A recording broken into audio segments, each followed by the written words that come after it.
Hey, good afternoon, everybody. Uneducated economist here. So I've been reading these articles coming out saying how the Federal Reserve has ended the normalization of their balance sheet, and I went and took a look at where they're getting their information from, and it comes from this Bullard speech, this James Bullard speech from the Federal Reserve. And he didn't say that they ended the normalization of the balance sheet. He says they're going to end it, and they have an end date in mind. So the program has come to an end in the sense that it's unwinding to a future date, and then after that date, it'll be over. But as of right now, they're allowing $30 billion worth of treasuries and mortgage-backed securities to come off the balance sheet. And then in May, they're going to cut that back to $15 billion a month.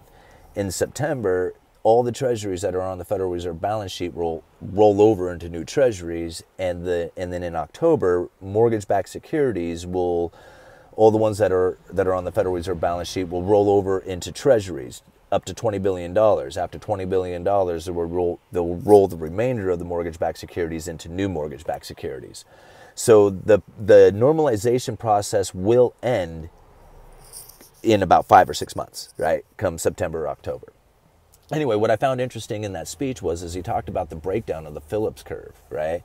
And so if you're not familiar with the Phillips curve, it pretty much reflects employment and inflation. So if you have a lot of people working, then you'll have high inflation.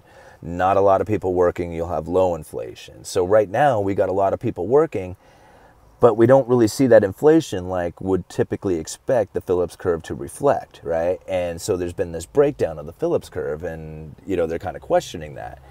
So I see this IMF article coming out saying to the central banks around the world, hey, you've all issued out way, way too much debt. Well, that makes a lot of sense to why we have this breakdown of the Phillips curve, right? So typically, as these people would start getting jobs and you start getting a lot more people with money in their pockets going off and spending it into the economy, buying cars and TVs and going and hanging out at the bar, they're not doing that, right? Because, rent's too expensive and they got the student loan debt they're trying to take care of, and they're not taking that money that they're getting and going and spending it into the economy. They're actually going a little deeper into debt, and they're not really saving it, right? So we got this breakdown of the Phillips curve taking place right now. So anyway, uneducated economists, you guys let me know what's going on there.